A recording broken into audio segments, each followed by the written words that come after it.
오늘 지나면 내일부터 새해입니다. 이제 몇 시간 남지 않았는데 우리 성도는 어떻게 기대감들이 있으십니까?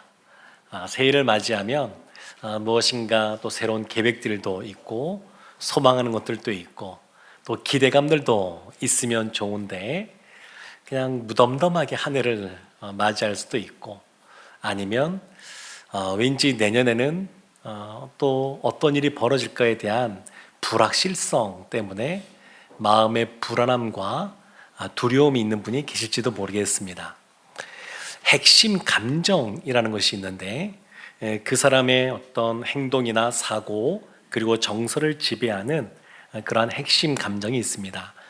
근데 오늘날 살아가는 사람들의 아주 주된 핵심 감정이 이러한 불안함, 두려움입니다. 미래가 본인이 생각하는 것처럼 평생 직장이 요즘엔 보장되지도 않고 여러 가지 어려운 것들 때문에 그냥 불안해하는 것이 굉장히 많이 큽니다. 근데 이러한 불안함이 많은 이 시대 가운데 우리가 히브리서 11장을 보면 참 대단한 믿음의 사람들이 나옵니다. 어쩌면 그 불확실한 상황 속에서도 저렇게 담대하게 삶을 살아갈까, 이런 사람들이 히브리서 11장에 가득 차 있습니다. 오늘 본문 바로 앞에 있는 29절과 오늘 본문인 30절은 한 개인에 대한 믿음이 아니라 이스라엘 민족, 그 이스라엘의 믿음에 대해서 성경이 말하고 있습니다. 우리 히브리서 11장 29절 30절 말씀 함께 보겠습니다. 믿음으로 그들은 홍해를 육지같이 건넜으나 애굽 사람들은 이것을 시험하다가 빠져 죽었으며 믿음으로 7일 동안 여리고를 도니 성이 무너졌으며. 아멘. 홍해를 건너는데 동풍이 불어서 그 바다가 갈라지고 그리고 바다가 육지처럼 변했음에도 불구하고 옆에 서 있는 그 높은 그러한 바다 벽들, 물의 벽들, 이 좌우에 있는 그 벽들을 보면서 건너가야 되는 그러한 믿음, 불안하고 두려울 수 있는데 담대하게 걸어가야 되는 그러한 믿음. 적군이 바로 앞에 있음에도 불구하고 성을 끼고 있는데 화살을 쏠 수도 있고 바위를 굴려버릴 수도 있는 그 가까운 거리에서 그냥 하루에 한 번씩 여리고를 성을 도는 그러한 이스라엘의 믿음. 참 이들은 이 두려움과 불안함을 이겨내고 그리고 믿음의 행동들을 했습니다. 여리고 성이라고 하는 성은 견고한 성이었습니다. 그래서 높이도 한 10m쯤 되고 성벽 높이가, 그리고 성도 이중벽으로 되어 있어서 외벽과 내벽으로 쌓여져 있는데, 그러니까 이중 성벽이니까 그것도 견고하고, 그리고 성벽의 두께도 마차 2대가 지나갈 정도니까 수미 더 되겠죠. 그러니까 꽤 넓은 그러한 너비, 그런 두께를 가지고 있고, 그러니까 이러한 견고한 성인데 이 성을 그냥 이제 전쟁을 앞두고 뭔가 이렇게 그 창으로 이렇게 군사 훈련을 하거나 그런 것도 아니고 그냥 편안하게, 겉으로 볼 땐 편안하게 뭐 하는가 싶은 모습으로 성을 도는 이스라엘의 모습, 이것이 히브리서 기자는 믿음으로 했다 이렇게 말합니다. 믿음으로 했다. 생각보다 쉽지 않은 순종입니다. 여호수아 6장에 이와 관련된 내용이 나오는데 6장 3절 4절에 이렇게 말하고 있습니다.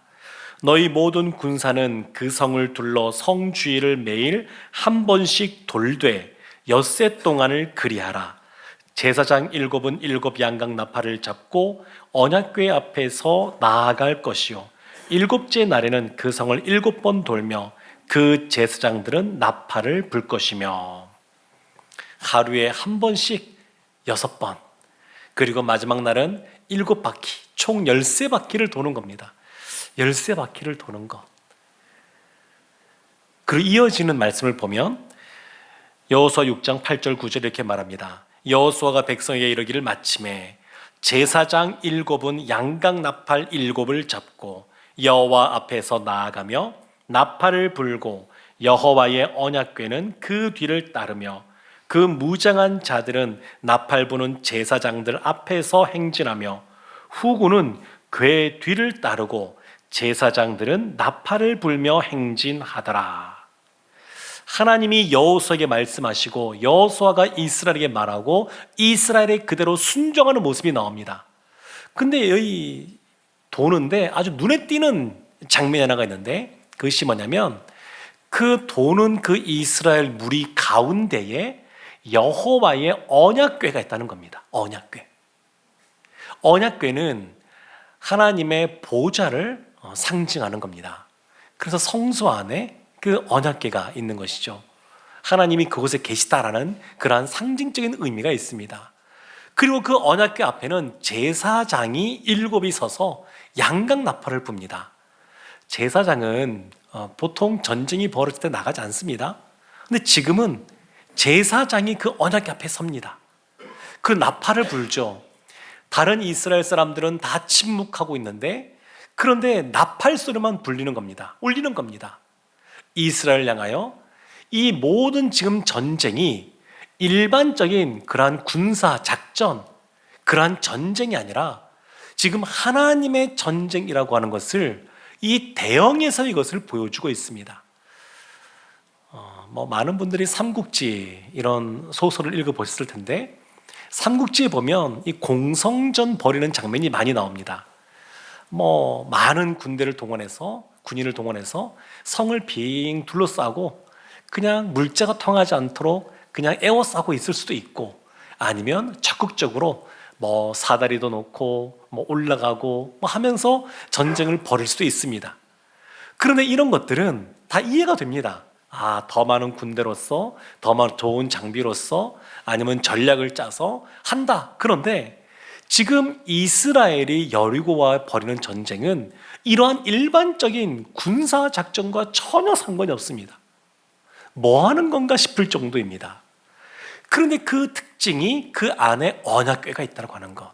그래서 이 전쟁은 여호와의 전쟁이라고 하는 것을 드러내고 있습니다. 하나님이 아브라함에게 약속하셨고, 그리고 다시 모세에게, 여호수아에게 약속하신 그 가나안 땅, 약속의 땅을 들어가는데 어떠한 방식으로 들어가느냐? 여호와의 전쟁의 방식으로 들어간다라고 하는 것을 이 여리고성 전투를 통해서 지금 보여주고 있는 겁니다. 여호수아서 6장 10절 말씀도 그래서 이렇게 나옵니다. 여호수아가 백성에게 명령하여 이르되 너희는 외치지 말며 너희 음성을 들리게 하지 말며 너희 입에서 아무 말도 내지 말라. 그리하다가 내가 너희에게 명령하여 외치라 하는 날에 외칠지니라. 이렇게 하고 그 다음에 명령이 떨어진 다음에 외칠 때에 여리고 성이 무너지게 됩니다. 아무것도 안 했는데, 소리만 질렀는데. 양각 나팔을 불면서 이스라엘에게 이것이 하나님의 전쟁인 것을 이스라엘에게 보여주셨고, 그리고 그 양각 나팔을 통해서 여리고 성 사람들에게는 돌아올 기회, 회개하고 돌이킬 기회를 주고 있었습니다. 하나님께서 이 가나안 전쟁과 관련하여서 특징이 또 하나 있는데, 그것은 그 땅에 있는 사람들, 동물까지 다 진멸시키는 그러한 전쟁이었다는 겁니다. 그래서 이 전쟁은 그냥 일반적인 땅을 뺏고 하는 그런 전쟁이 아니라 하나님이 죄악이 가득한 그 땅을 심판하시는 전쟁이라는 겁니다. 그리고 그 전쟁을 하나님께서 지금 행하고 계십니다. 이스라엘에 전쟁하는 그런 모습을 통하여서 하나님께서 하나님의 일을 행하고 계신 겁니다. 사랑하는 성도 여러분, 이스라엘도 사람인지라 마음에 두려움들이 있을 텐데 어떻게 그 두려움을 이겨내고 요단강을 건너가서 할례도 받고, 그리고 여리고성을 하루에 한 바퀴씩 도는 이러한 순종하는 믿음의 모습을 보여줄 수 있었을까요? 어떻게 이것이 가능했을까?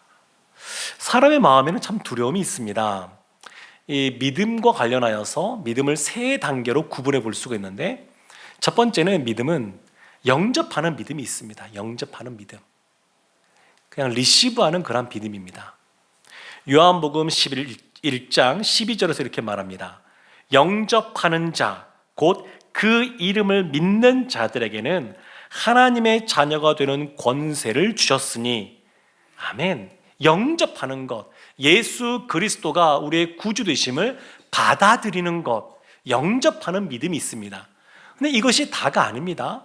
예수님 영접하면 하나님이 그 영접하는 모습을 보고 받아들이는 모습을 보고 우리에게 은혜를 베푸셔서 우리를 하나님 나라의 천국 백성이 되게 해주시지만 이것이 끝이 아닙니다.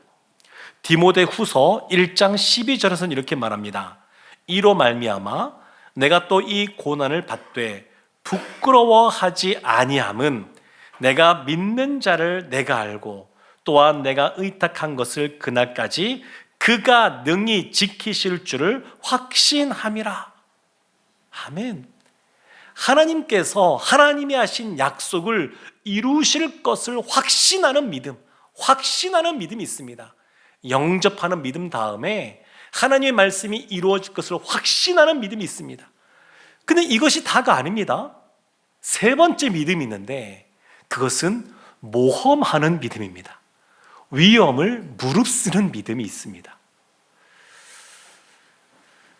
블레셋이 이스라엘을 공격할 때에 아주 거대한 이 거인 장수인 골리앗을 내세웠습니다. 골리앗이 키도 크고 덩치도 있고 머리부터 발끝까지 무장도 하고 그리고 큰 무기를 들고 여호와의 이름을 멸시하면서 이스라엘 앞에 섰을 때에 사울 왕을 비롯한 이스라엘의 군인들은 위축됐습니다. 위협을 느꼈습니다. 불안했습니다. 두려움이 그 안에 엄습해 왔습니다. 그런데 이때 소년이었던 다윗이 이 말을 듣고 마음에 의분이 생겼습니다.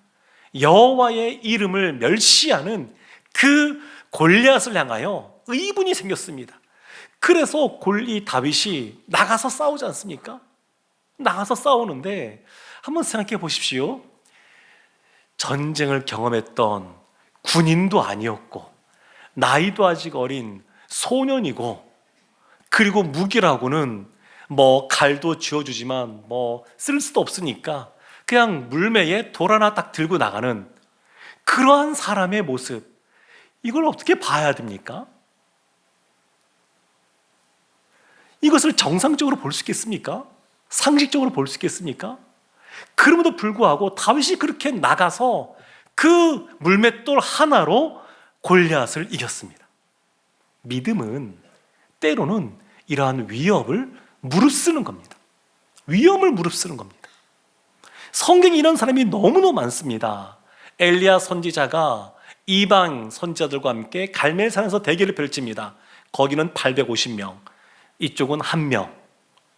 숫자로도 너무 차이가 나고 또 그들이 이제 뭐 해도 안 되니까 이 엘리야가 본인은 하늘에서 불이 떨어져서 재물이 불타는 내기를 했는데 도랑을 파라 그럽니다. 그리고 물을 부으라 그럽니다. 가득 물을 부어서 그냥 말라있는 상태에서도 불타기 어려운데 그냥 무슨 배짱인지 물을 가득 부어서 그냥 그 또랑이도 다 넘칠 만큼 물이 가득 찼습니다.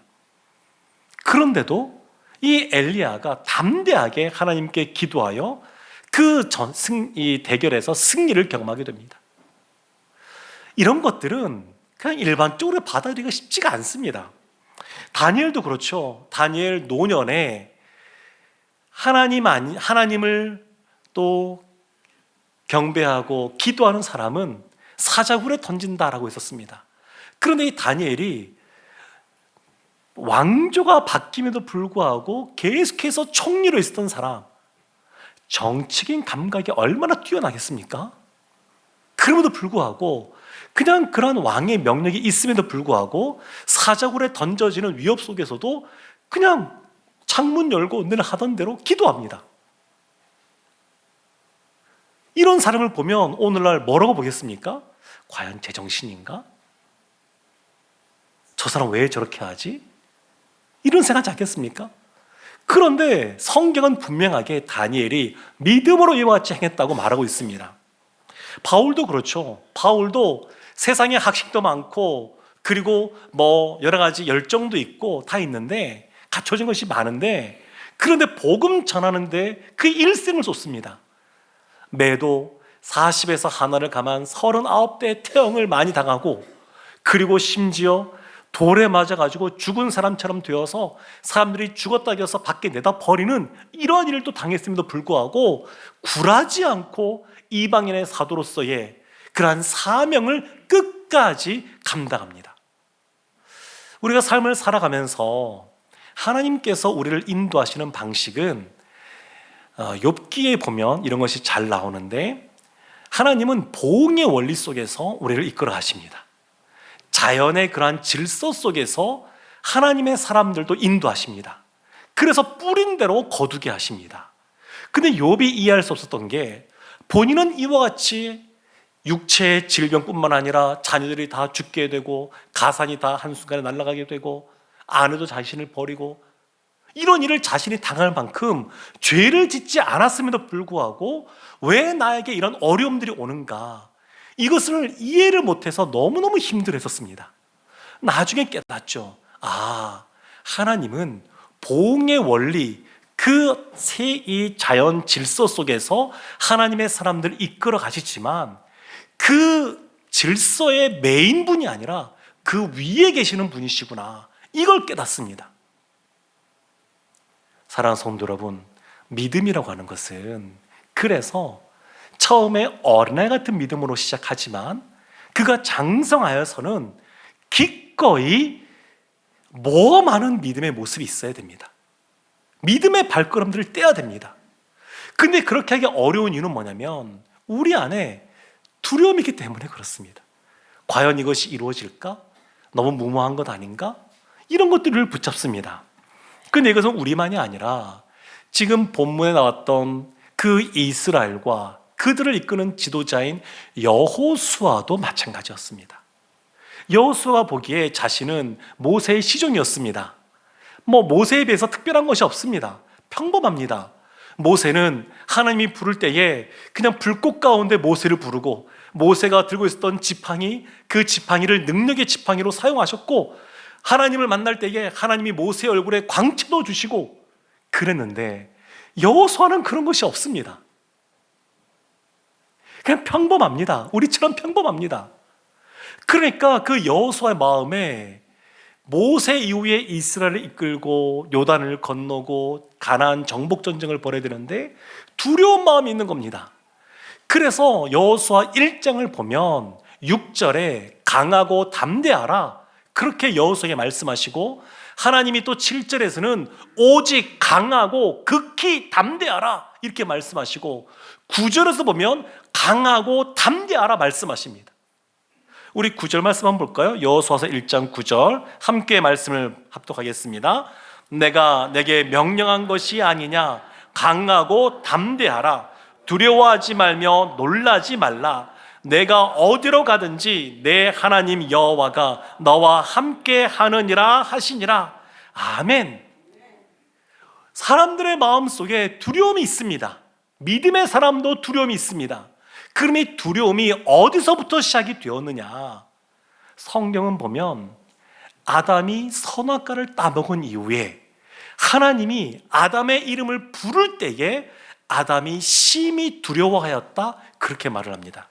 창세기 3장 10절 이렇게 말합니다. 이르되 내가 동산에서 하나님의 소리를 듣고 내가 벗었으므로 두려워하여 숨었나이다. 하나님과의 약속을 깨고 죄가 우리 가운데 들어왔을 때에 하나님의 형상으로 지음받은 우리의 감정도 깨어지게 됩니다. 그래서 우리 안에 부정적인 그러한 감정들이 생기는 겁니다. 두려움, 무서움, 이런 것들이 우리 가운데 있는 겁니다. 지금 하나님과 이 아담과의 사이에는 원래 그런 것이 없었습니다. 거룩하신 하나님을 닮아 그도 순결하게 살아가면서 하나님과 더불어 살아가면서 두려움이 없었습니다. 근데 왜 두려움이 찾아왔느냐? 하나님과의 관계가 단절되니까, 하나님과의 관계가 멀어지니까, 그러니까 두려움이 찾아오는 겁니다. 새해를 앞두고 혹 우리 가운데 두려운 마음 있습니까? 그러면 돌이켜 봐야 됩니다. 내가 하나님과 지금 어느 정도 친밀하게 지금 있는가? 하나님과 정말 친밀하게 있는가? 이걸 돌이켜 보아야 됩니다. 믿음의 사람들은 특징이 있습니다. 그것은 뭐냐면 상황을 보는 것이 아니라 하나님을 본다는 겁니다. 믿음은, 우리의 신앙생활은 상황을 보는 것이 아닙니다.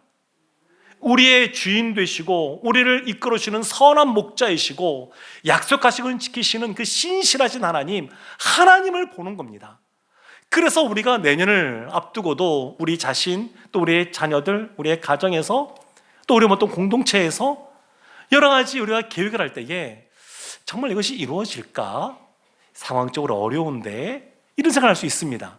그러나 그때에 우리가 기억해야 될 것은 뭐냐면, 우리는 영적인 어린아이가 아니다 그러면 이제 눈을 들어 하나님을 바라보아야 됩니다. 하나님을. 그럼 어떻게 하면 하나님과의 관계를 회복할 수 있을까요? 마음에 두려움이 있으면 어떻게 하면 될까요?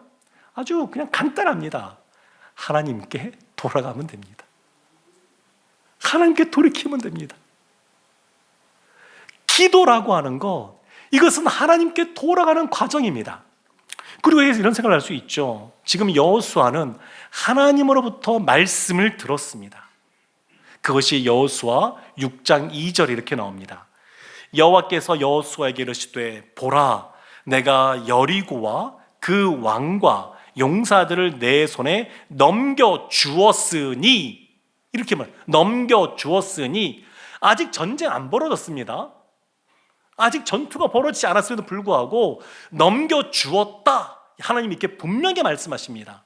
미래에 앞날에 이루어질 일이지만 확실하게 분명하게 이루어질 것이기 때문에 하나님이 넘겨 주었다, 이렇게 말씀하고 계신 겁니다. 여호수아는 이런 말씀을 듣고 담대함을 얻어서, 그래서 이스라엘에게 말하고 같이 순종의 길을 걸어가게 되었습니다.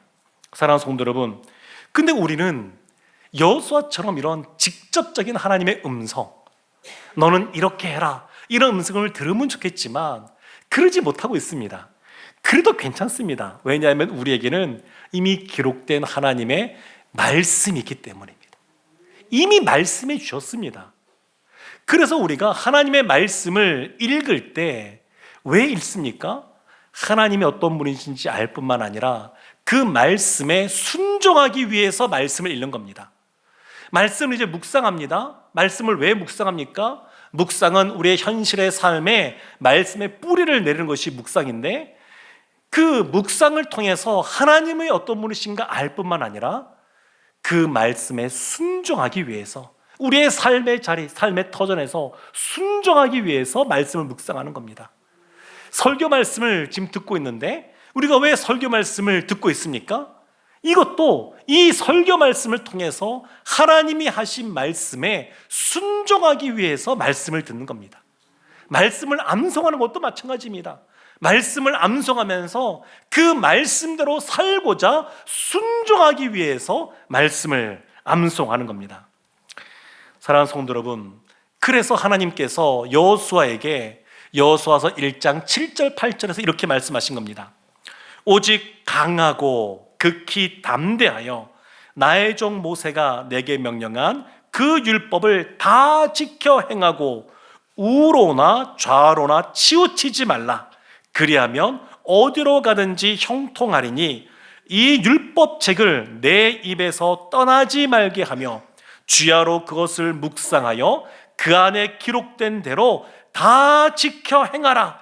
그리하면 내 길이 평탄하게 될 것이며 내가 형통하리라. 아멘. 좌로나 우로나 치우치지 말라, 중도의 길을 가라는 말이 아닙니다. 이 말은 하나님 말씀대로 있으라는 겁니다. 상황을 보지 말고 하나님을 보라는 겁니다. 하나님 하신 말씀, 여리고성을 그냥 돌아라, 이런 말씀, 홍해를 그냥 지나가라, 이런 말씀, 사실 생각해 보면 그다지 어렵지 않습니다. 하나님의 말씀에 순종하는 믿음을 갖고 산다는 것 힘든 것 같지만 사실 생각보다 어렵지 않습니다. 예수님께서 혈루증 앓던 여인이 예수님께 찾아와서 예수님의 옷깃을 딱 잡은 다음에 그 여인에게 하신 말씀이 있습니다. 마가복음 5장 34절에 이렇게 말씀하십니다. 예수께서 이르시되 딸아 내 믿음이 너를 구원하였으니 평안히 가라. 내 병에서 놓여 건강할지어다. 아멘. 딸아 내 믿음이 너를 구원하였다. 이 혈루증 앓던 여인이 한 것은 뭐냐면 별것 없습니다. 예수님께 나와서 그 옷깃만 잡아도 나을 줄 알고 옷깃 잡은 것밖에 없습니다. 12년 동안 앓았던 혈루증이 고침받았습니다. 근데 그 옆에 있었던 야이로라고 하는 회당장이 있었는데 그 회당장에게는 12살 된 중비에 걸린 딸이 있었습니다. 그래서 예수님께서 이 상황과 관련해서 이런 말씀을 하시는데 마가복음 5장 35절 36절입니다. 아직 예수께서 말씀하실 때에 회당장의 집에서 사람들이 와서 회당장에게 이르되 당신의 딸이 죽었나이다.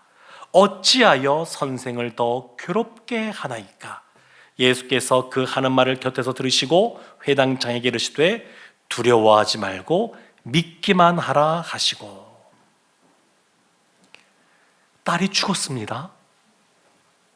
예수님께 나와서 예수님과 함께 그 집에 돌아가는 길에 딸이 죽었습니다. 어떻게 해야 될까요? 야이로의 마음속에 두려움이 찾아왔고 절망이 찾아왔습니다. 다 끝났다. 그러지 않겠습니까? 근데 예수님이 하시는 말씀은 너무 간단합니다. 두려워하지 말고 믿기만 하라. 생각보다 쉽습니다. 하나님의 말씀대로 살아가는 것 그렇게 어렵지가 않습니다. 엘리사 선지자 때에 아람의 군대 장관이었던 나아만이 그 몸에 있는 나병으로 말미암아 선지자를 찾아옵니다. 그냥 선지자가 말합니다. 저기 요단강에 가서 7번 몸을 담고라. 그랬더니 나아만 장군이 화를 냅니다. 내가 그래도 대국의 군대 장관인데 그냥 나에게 나와서 뭐 여러 가지 영접도 하고 환영도 해주고 뭔가 화려하게 뭔가를 해주고 그럴 줄 알았는데 그냥 목욕만 하라니. 우리나라가 있는 그 아람의 거기에 더 좋은 강, 더 멋진 강, 더 크고 깨끗한 강이 있는데 왜 여기 요단강에서 그냥 목욕하라고 하라니. 그냥 분개합니다. 그때 그 신하들이 말하죠. 부하들이 더 어려운 거 시켜도 할 텐데 뭐 어렵겠습니까? 한번 해봅시다. 그래서 그 말에 따라가서 목욕을 합니다. 한 번 하고 나와도 그대로고 2번, 3번, 6번 하고 나도 그대로입니다. 그런데 7번째 목욕하고 나니까 몸이 깨끗하게 나은 겁니다. 우리의 경험, 우리의 생각, 우리의 가치관을 깨뜨리기가 어려운 것이지 사실 믿음의 발걸음을 떼는 것은 그다지 어렵지가 않습니다.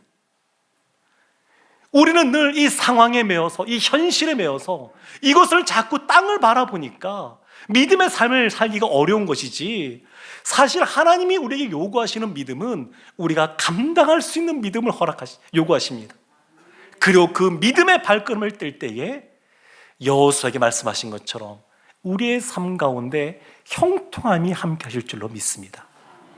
새해를 생각하면서 이전과는 다르게 하나님 앞에 기도하고 하나님 말씀 붙잡고 하나님이 주시는 약속의 말씀 붙잡고 믿음의 발걸음을 떼셔서 하나님이 주시는 놀라운 은혜와 복을 받아 누리는 우리 모두가 되기를 주님의 이름으로 축원합니다. 아멘. 기도하겠습니다. 하나님, 하나님의 주어진 약속의 말씀 두려워하지 않고 믿고 순종하는 저희 모두 되게 하여 주옵소서. 예수님의 이름으로 기도합니다. 아멘.